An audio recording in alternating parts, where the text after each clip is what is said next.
Sinun Patih Kalapati apa menika Sang Begawan Durna ingkang rawuh sarimbit kaliyan ngrangka Ngastina Raden Patih Sengguni Sinuwun. Wah, dalah. Kula nuwun penemban Begawan Durna saha Raden Patih Sengguni. Sarawuh jengandika sarimbit kula ngaturaken pambagya panakrami sinartan sungkem kula mugi kunjuk wonten ing sandhep pada paduka Bapa Guru Durna. Oh iya Sang Prabu Karangkala. Raharja Kratakune skala nandak tampa pangabektining Sang Prabu Karangkala. Semanten ugi kula Sang Prabu wilujeng sang kula nirbaya nirsangsaya. Nadyan kula semanten ugi sungkem kula mugi katur jengandika Sang Adi Penemban Begawan Durna saha Raden Patih Sengguni. Oh iya Patih, Kalapati wis tak tampa. Iya Kalapati tak tampa sira sungkem marang Sengguni. Duh Sang Adi Penemban Begawan Durna urmaos bejo kemayangan gesang kula. Dene Bapa Guru Durna pareng rawuh wonten ing Jong Biraji ngriki. Sasampunipun asat pun angriwi keparenga daya-daya ingkang putra Karangkala cumadeng dawuh. Wonten wigatos ingkang bundi dene jengandika sarimbit kepareng rawuh ing pendapi Jong Biraji Penemban. Urhanana Sang Prabu. Prataku sarimbit karo Adipati Sengguni iki kang wigati mangsuli marang Nawala ingkang tak aturke marang jeneng ingsun. Apa ta kepara nyata yen to Sang Yaksendra bakal suwita marang Begawan Durna. Kanthi nyuwun diwedhani kawruh kasampurna. Lah iki ngene Sang Prabu. Aku ora bakal kebotan nampa kang dadi pasukan Sang Prabu Karangkala. Waduh, Sang Praban. Kula ngarep nggunging panuwun saderengipun. Mengko dhisik aja daya-daya matur nuwun. Merga durung rampung dawuhku Sang Prabu. Ih. Kados pundi? Urhanana Sang Prabu Karangkala. Yen pancen aku kepengin tumuli medharake kawruh kang sira suwun. Nanging iki mbarengi aku kudu ngestokke dawuhing Ratu Gusti Ngastina anak Prabu Daryudana. Yaiku nyernake para Pandhawa kang ing Praja Ngamarta. Apa to sebabe Pandhawa kudu mati? Hawit wis ana titik-titik yen wektu iki Pandhawa bakal njajah Praja Ngastina. Kawiwitan Werkudara penenggak Pandhawa. Wektu iki madeg pendhita ning Arga Kilasa wilayah Ngastina. Perkara Werkudara mendhek pendhita wis bali dhisik. Nanging sing baku aku kudu mateni Puntadewa Janaka lan Nakula Sedewa. Sebab yen Puntadewa wis mati tegese Ngamarta wis kelakon tak bedah. Dene Werkudara Janaka Nakula Sedewa mesti padha ngendhat hawit ngerti yen Puntadewa wis tak pateni dhisik. Mula Sang Prabu aja kurang pangapuramu. Aku tak budidaya mateni Pandhawa dhisik. Mengko yen wis Pandhawa tapis lagi tak tampa pasuwitanmu Sang Prabu. Kaget risang kapirangu rinangkul kinempit kempit kasangertnening bawana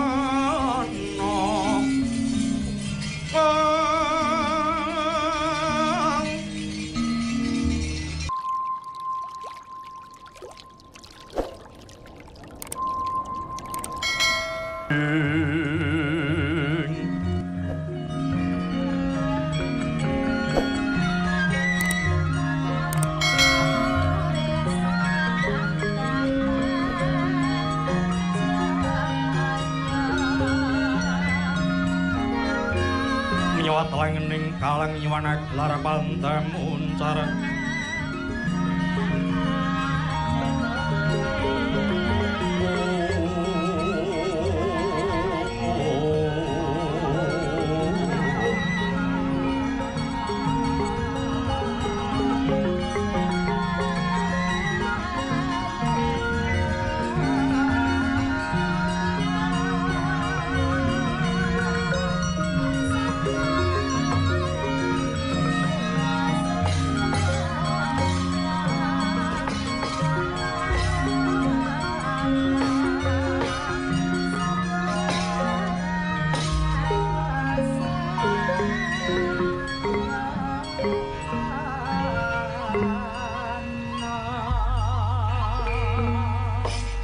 cah ning yah ning talaga kadilangit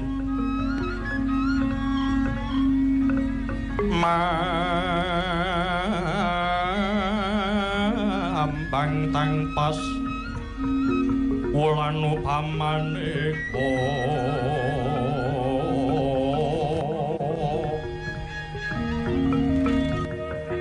wintang tulya kusumaya sumawur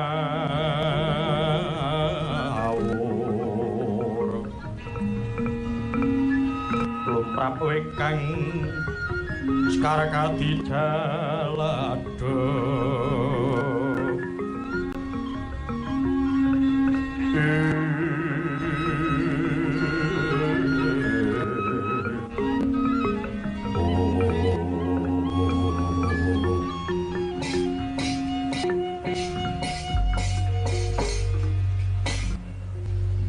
Dimas Werkudara aja kaget pun kakang ingkang sumusul mrene Yayi Kakang Anoman padha becik sak tekamu ana ing sumur kene Anoman kakangku Bratasena antuk pamujimu raharja tekaku niskala Yayi katon semengko pengawak bojoro tekamu kene apa kowe arep meguru marang aku oh adikku Werkudara upama pun kakang meguru marang si adikku iki apa sing arep tak angsun aku ora maido wektu iki si adi bisa mbabar kawruh panunggal nanging kawruh ana yen ngelmu kuwi mau dadi laranganing dewa lho Di tak jaluk si adi wedya marang siku dendaning Bathara kepara sira bali ngugemi sapta margamu wae Werkudara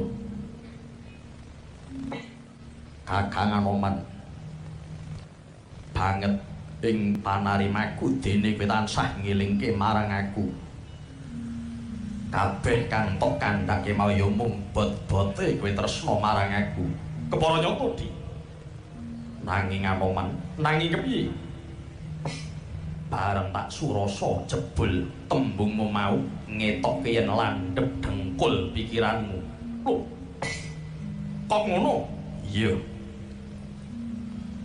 apa gunane kowe nganggo jeneng Kapiwara mongko wara iku tegese pinilih ana ngendi tumanjane oleh ngisep pengawekan marang Bathara Bayu nalare kepiye kowe kuwi pendhita mokal yen ora genep nalarmu mara kage tuduhna olehku mbabar kawruh kasampurnan mau lupute manggon ana ngendi luputmu merga ngelmu kuwi dadi laranganing dewa Kakang Anoman ora paedah olehmu madheg pendhita yen kowe isih darbe rasa samar lan isih kewengku dening hardaning pancandriyamu Bratasena ora jeneng aku iki samar ya Di ning aku mung dapur ngilingake menawa kowe kuwi durung titiwanci madheg dadi pendhita Werkudara Anoman kakangku piye ketok yen kowe ora tau maca sejarah mokal yen kowe lali sejarahe Brahmana Rama Bhargawa ana meneh pamanmu Subali biyen ya satriya pinandhita Werkudara ana apa kowe kuwi ora padha karo sing tok sebutke kuwi mau awit kabeh sing tok kandhake mau pancen wis kinodrat dadi satriya pinandhita Anoman ana apa ana kodrat ana wiradat kabeh menungsa diwenangake mbudidaya paribasan wong papariman pisan yen kuat lakune gedhe prihatine bisa wae dadi pendhita kaget risang kapirang Renang pul kinempet kempet terus hangret nening bawana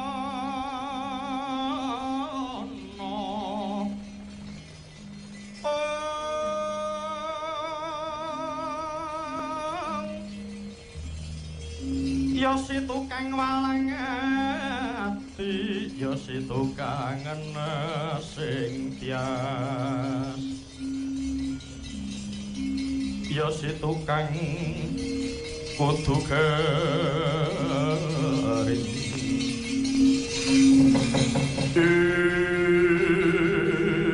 pelatalah tak pikir teko bener kandhane Yai Bima Suci kabeh mau mung gumantung ening pangudine yen mengkono pun kakang kepara nderek siadi ening pertapan kene wae Yai idepe aku kepengin ngrungokake yen kala mengsane siadi paring sesuluh marang para siswamu Yai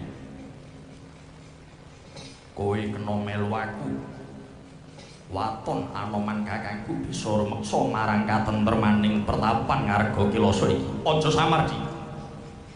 Pun kakang bakal rumeksa kayuananmu Yai Bima Suci. Kepara pun kakang njaluk pamit metu njaba jaga-jaga. Mbok menawa ana wong kang bakal gendak sipara marang kadang para Yai. Duga tiga kowe ati-ati aja kiri Anoman kakangku.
dene sirna repenggih swasana tentrem. Data Hangesti wondene mitana iku luhur. Sirna sageng ngemala mahanani jagat tentrem namung kita Hangesti marang luhuring budaya.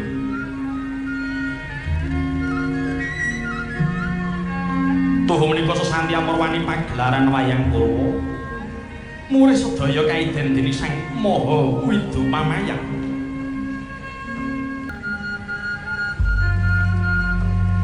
Hamung lingganing gunung ingkang menjila. Sesikep mega pepayung langit tur kaliling pedhut. Nengging pundita ingkang agung rinupaka lariking basa. Tuh menika ta gumlaring negari Jong Biraji. Nyata nampun negari Jong Biraji bumi cengkar masiten grasak. Indenging praja ingkang kathah hamung padas curi parang ngiring. Sela karang guwa sira jurang terung tur kinepung sela gumlundung. Arang kadhing wonten kedung isi toya mandheg. Dasar butek tur ngambek hamung ngantun endek-endek hawarni jem memblek-memblek ewadene bawani bawah ngriku awis toya awis jawah mila nadyan buket tur plingket inggih toya wau ingkang paripaksa dadi sarana gesanging kawula sak praja Jong Biraji. Ingkang jumeneng Narendra Sang Yaksindra jejuluk Prabu Karumpala. Yaksa Gombira sak Prabata siwi gedene. Netra pindha Surya kembar alis nguler geni grana pindha canthi ing baita. Siung modot paniayah pedhang liligan.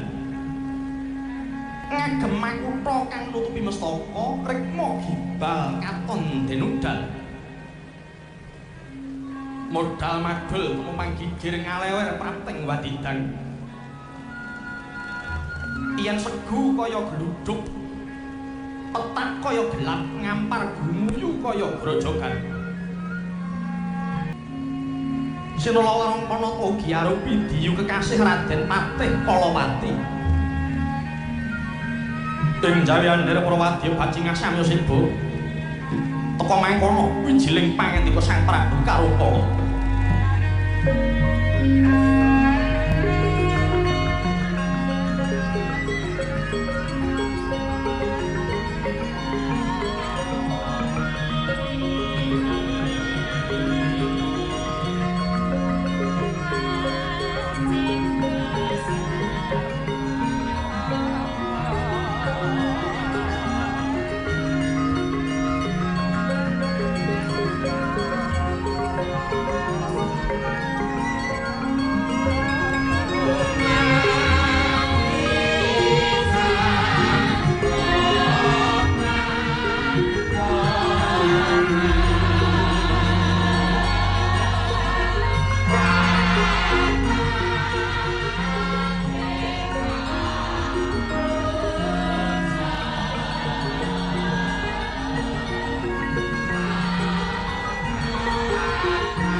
yaksa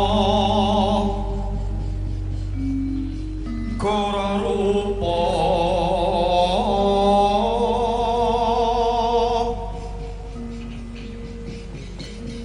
risedeng narendra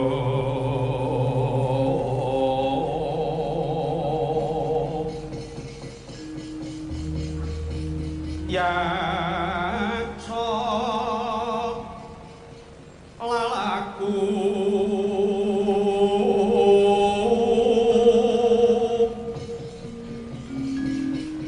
kang mawa lengkang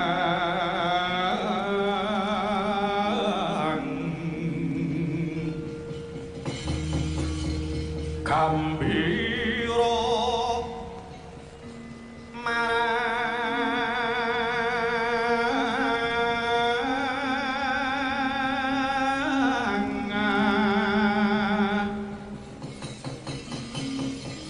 pangise siung metu Prabowo Guru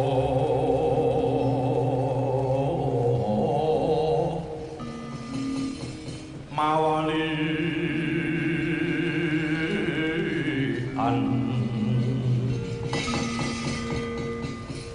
lesos lan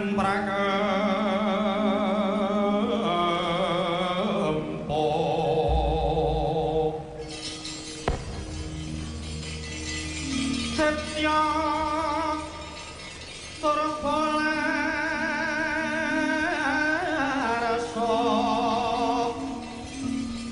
mereh cornaning lawan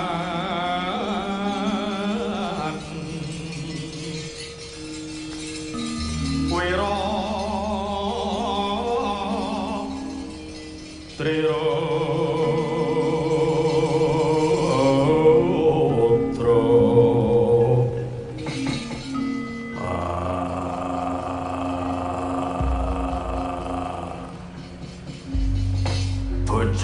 bojleng iblis lanat padha jejegan Menggotolati Kolowati kawula nuwun wonten timbalan ngadhawu sinuwun animbali abdi paduka kula Pendhita Kolowati kawula nok mulane kowe adoh tak awe cedhak ingsun raketake daya-daya ingsun mundhut katrangan parang pawartane sira sunutus sowan calon guruku Bapa Resi Durna ana ing pertapan Sukalima kang wigati ngaturke nawala saka jeneng ingsun katur calon guruku Bapa Durna kawula nuninggih kepareng pamunjuk atur ya kula sampun saged ngadhep Sang Resi Durna nawala ugi sampun kula aturaken sasampunipun Resi Durna nampi atur paduka lumantar nawala mangke gentos tapak Sang Begawan Durna badhe rawuh wonten ing mriki pidhep-pidhep kepengin pirsa swasana negari Jombiraji sinuwun banget ing panarimaku marang sira Kolowati dene sira wis lebda ing karya sowan Sang Maha Resi Durna dawah sami-sami sinuwun hamba bilih punapatih kepareng uninga Para Hananati surasaning nawala ingsun kepengin meguru marang Sang Resi Durna awit dheweke wis kaluka sinung kawruh kasampurnanti gandeng aku iki saya tuwa mongko aku ngrumansani yen uripku teka seprene iki barate kaya dene bumbung wungwan kothong ora isi kawruh kasampurnan ya kanthi ingsun meguru marang Sang Resi Durna sak ora-orane bisa nuntun lakuku marang dalan sing bener dadi lumantar Begawan Durna ingsun dandani uripku besok yen sewanci-wanci tinimbalan karo Gusti kang nyipta jagat aku wis duwe sangu dadi aku ora keblasuk mlaku ning sukmaku te. Oh inggih sinuwun kula nderek mangayu bagya parang paduka menika kula wau menika gegayuhan sanget luhur sabab menapa nadyan paduka tasih sugeng ewas mantep sampun kepareng menggalihaken benjing seda paduka ingkang sinuwun lho menika tegesipun sinuwun sampun sedya payung saderengipun jawah tok sebut ngono ya bisa urip kuwi menyang endi parane te kabeh kuwi mung ngantri ngenteni timbalane Gusti kang ngakarya jagat kaluhuran dawuh paduka Sang Sri Yaksindra lagi lawan sabda Hara kang sumewa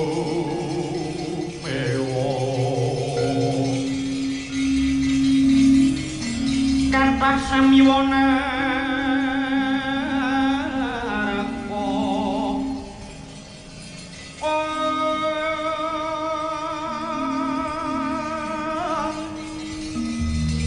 wonten tiratama padha ing wantilan kaget kang samya sumewa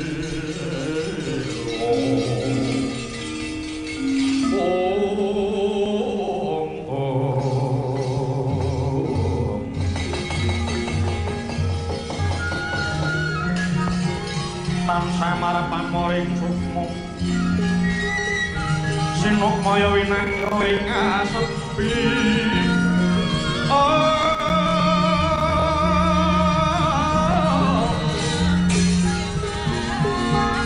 simpen talang ing kalbu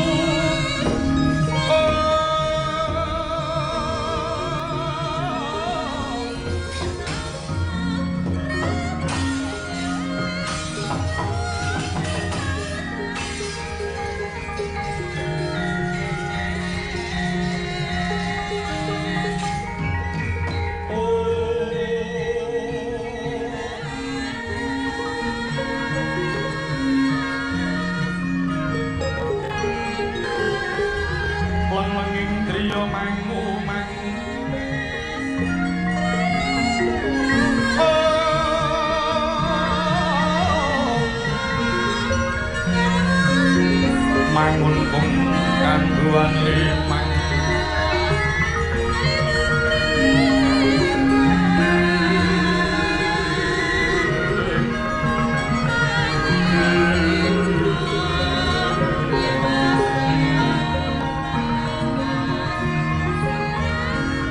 leleno tanpa kangen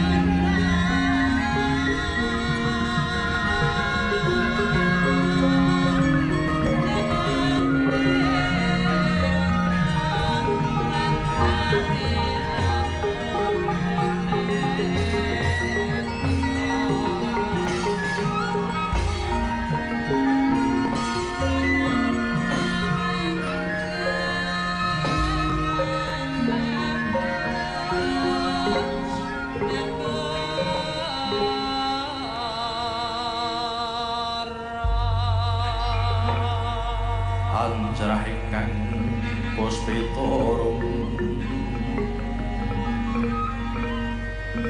kasiling samirana mre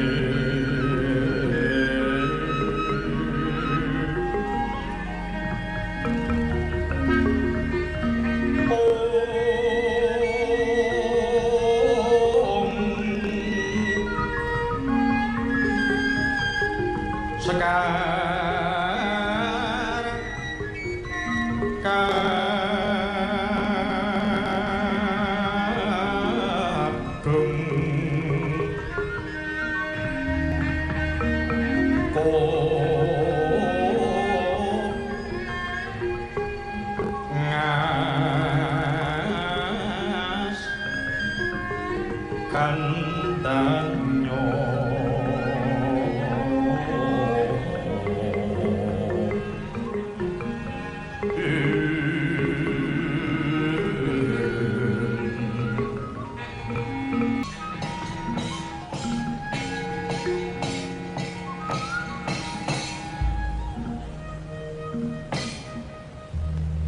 Sinun Patih Kalapati apa?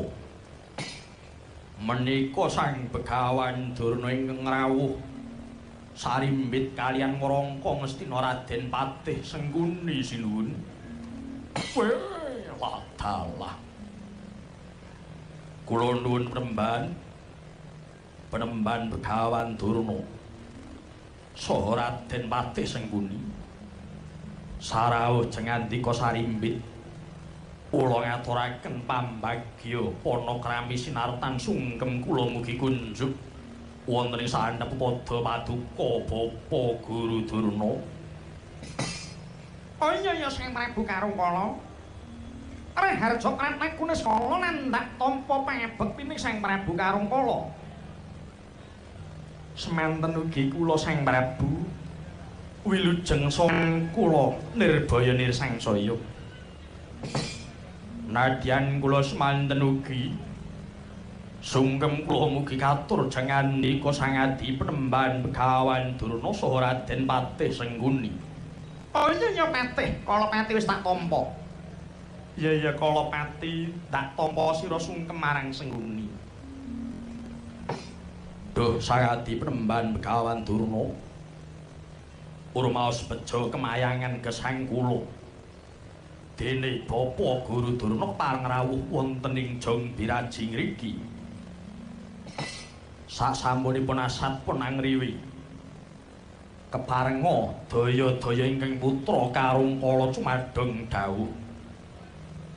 Wonten wigatos ingkang pundi dene jengandika sarimbit kepareng rawuh ing pendhapi Jong Biraji Penemban. Urhanana Sang Prabu. Prataku sarimbit karo Adi Patih Sengguni iki kang wigati mangsuli marang Nawala ingkang tak aturke marang jeneng ingsun. Apa ta kepara nyata yen to Sang Yaksendra bakal suwita marang Begawan Durna. Kanthi nyuwun diwedhar nuwun lakar kaluhuran Bapa Guru.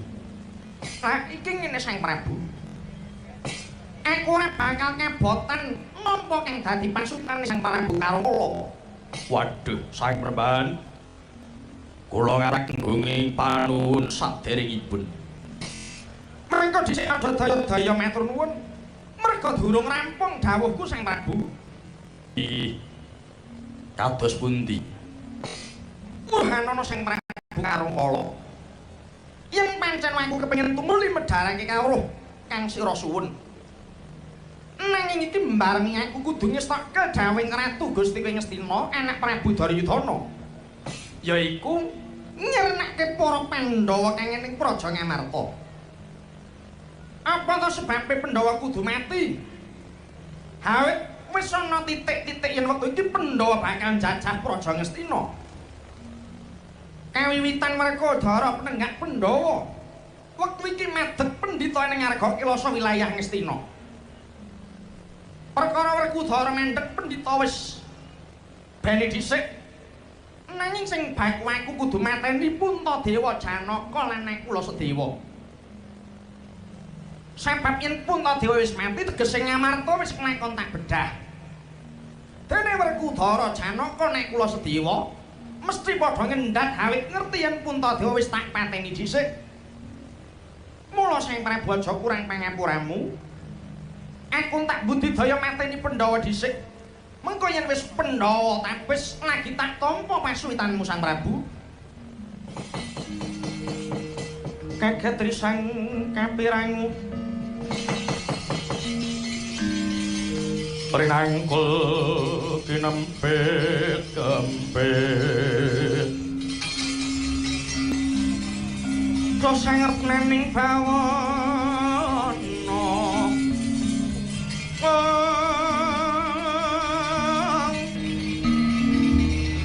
Ya si tukang walang ati ya si tukang sing tias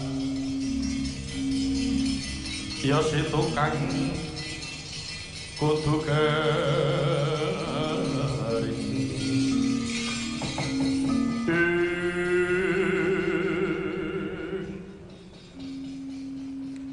bejleng iblis lanat Kalingane jebul Pandhawa ngalang-alang ingkunku bakal meguru Bapa Durna. Nuwun mangita Bapa Guru Durna. Kepriye sing Prabu Karangkala? Sampun kadakwa kula cumanaka. Bab perkawis pejahing Pandhawa kula suwun. Tegesipun sanes paduka ingkang tumandang. Nanging cekapun Karangkala ingkang saged ngaturaken punarepanipun Pandhawa kunjuk. Sinuwun Prabu Duryudana Bapa Guru. Mengkono krasa paduka Sang Prabu. Inggih. Ning iki aku ora nyuwun lho. Sebab aku sepating guru aja nganti njaluk marang murid kejaba yang diwenehi. Aja ngandika mboten mundhut menika tuwuh saking manah suci kula piyambak Plemban. Oh, Sang Prabu. Sadurunge aku ngaturake nuwun marang sampeyan Sang Prabu Karangkala. Kepara saiki aluwung didum gawene wae Kakang Durna. Didum kepiye, Dek? Prabu Karangkala karben bedah praja Ngamarta lan mateni Puntadewa. Dene sampeyan karo aku lan anak-anakmu Kurawa tumeka ing Argos Kelasa. Werkodara ya Bima Suci dibudidaya supaya dheweke aja nganti kesusu mulih nyang Ngamarta. Yen Ngamarta durung bedah Puntadewa durung mati wae. Meh, kuwi rigen sing apik banget. Apik banget Adi Suni. Sang Prabu Karangkala Wonten dawuh nemban. Pun bapa mundhut pamit bakal ndhisiki laku prateng pertapan ngarga Kilasa. Saperlu mbudidaya mateni Werkodara kang wektu iki madhep pendhita ing ngarga Kilasa kanthi peparan Bima Suci. Inggih Sang Prabu Karangkala. Menawi Bima Suci mboten dipun pejahi rumiyin mangke mindhak saya kathah anggenipun ngirup kawula ngestina Sang Prabu. Bapa Guru. Kula kinten mboten perlu jengandika ingkang tumandang. Kersanipun Patih Kalapati Sawadya Bala Bacingah ingkang nyingkiraken Bima Suci. Dene perkawis negari Ngamarta pejahipun Puntadewa sakadang. Mangke kula piyambak kemawon tanpa dadak mawi wadyabala. Namung sak mejahe Puntadewa niku dangu toya sinaring Bapa. Oh, matur nuwun Sang Prabu. Mainggih kula nggih ngaturaken penuhun Sang Prabu Karangkala. Inggih sami-sami. Patih Kalapati nuwun wonten timbaling adhawuh. Ngirapta wadyabala sing gamben-gamben padha dawuhana nderek Bapa Guru Durna. Prapteng pertapan ngarga Kilasa ngrusak wewangunan ing kono. Lan sing baku mateni Werkodara utawa Bima Suci te. Kalon inggih sendika ngestaken dawuh sinuwun. Bapa Guru saha Raden Patih. Kula suwun nyuwun pamit saha nyuwun pangestu tumuli bidhal dhateng Amarta nyidra pejahipun Puntadewa sakadang Bapa. Kula manggal puji sekti muga ledha ing karya Sang Prabu. Kula inggih nderek nyuwun mugi Sang Prabu saged ngentasi damel. Dene kula kaliyan Kakang Durna badhe reruntungan prapteng ngarga Kilasa Sang Prabu. Loknon ngestaken dawuh Bapa Guru. Puspurna pangandikaning nata sigra kundrange daton. Ketingal binayang kali tindak Sang Nata.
Ira